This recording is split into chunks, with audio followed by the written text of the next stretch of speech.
Hello, good morning. Ayun guys, may papakita ako sa inyo yung dalawang pirasong pipino. Ayun, hugasan ko muna ito. Dahil i-blender ko siya ng pino para gawin ni among ginagawa niya yung mas sa mukha ko.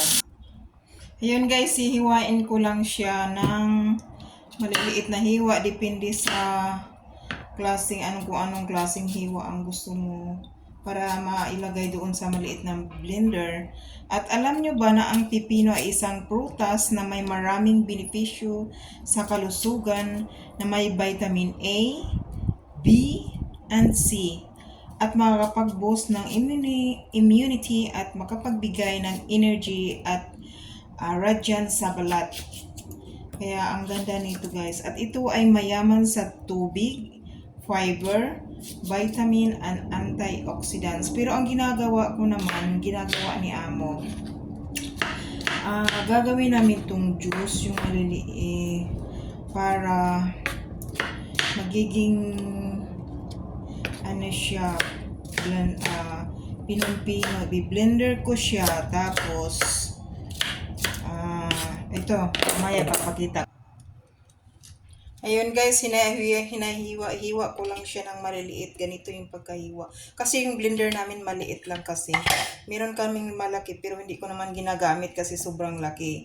Dalawang piraso lang naman. Kaya ilalagay ko siya dito. Tapos, ayun.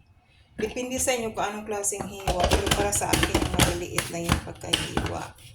Tapos, i-blend ko siya ng pinong-pino. Ginagawa niya yung mask, guys. Face mask ang tawag nito. Kasi para daw, kaya pala ito yung laging pinapagawa ni Amo sa akin. Kasi yung sekreto ni Amo, kaya naging looking yang siya at malambot yung face niya, yung cheek niya. Ayun. Nagiging bata. It's looking young. Ang palambot sa mukha. Ayun guys.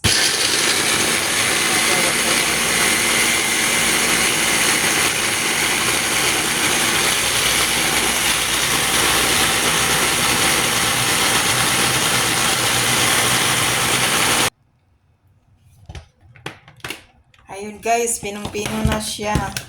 Yun, ito yung ginagawa ko. Tsaka ilalagay ni Amo to. Ilalagay ko to sa ref. Tapos tuwing gabi, ginagawa niya yung mas sa mukha. Pag ganun. Pang sikreto niya para pampalambot at saka magiging bata. Yeah, thanks for watching. Bye-bye.